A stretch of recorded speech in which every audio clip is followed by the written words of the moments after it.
ಎಲ್ರಿಗೂ ನಮಸ್ಕಾರ. ನೋಡಿ, ಈ ಒಂದು ವಿಡಿಯೋದಲ್ಲಿ ನಾನು ಸೇಲ್ಸ್ ಎಂಟ್ರಿಯನ್ನ ಎಕ್ಸೆಲ್ ಅಲ್ಲಿ ಹೇಗೆ ಮಾಡ್ತಾರೆ ಅಂತ ತೋರಿಸ್ತೀನಿ.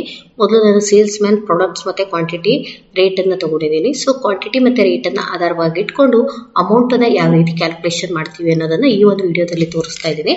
Equals quantity into rate is equal to amount. Equals quantity into rate is equal to amount.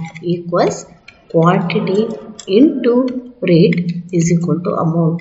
Equals quantity into rate is equal to amount. ಈ ರೀತಿಯಾಗಿ ನಾವು ಪ್ರತಿಯೊಂದರದ್ದು ಕೂಡ ಕ್ವಾಂಟಿಟಿ ಮತ್ತು ರೇಟನ್ನು ಮಲ್ಟಿಪಲ್ ಮಾಡಿ ಅಮೌಂಟನ್ನು ಕಂಡುಹಿಡಿಬಹುದು. ಇದರಿಂದ ನಾವು ನಮ್ಮ ಒಂದು ಪ್ರಾಡಕ್ಟ್ ಎಷ್ಟು ರೇಟಿಗೆ ಸೇಲ್ ಆಗಿದೆ ಅನ್ನೋದನ್ನು ಈ ಒಂದು ಇದರಲ್ಲಿ ನೋಡ್ಬೋದು.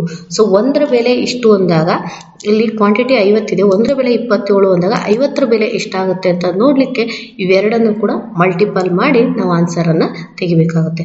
ಸೊ ಮುಂದಿನ ಇನ್ನೊಂದು ವಿಡಿಯೋದ ಜೊತೆ ಬರ್ತಾ ಇದ್ದೀವಿ. ಅಲ್ಲಿವರೆಗೂ ಟೇಕ್ ಕೇರ್.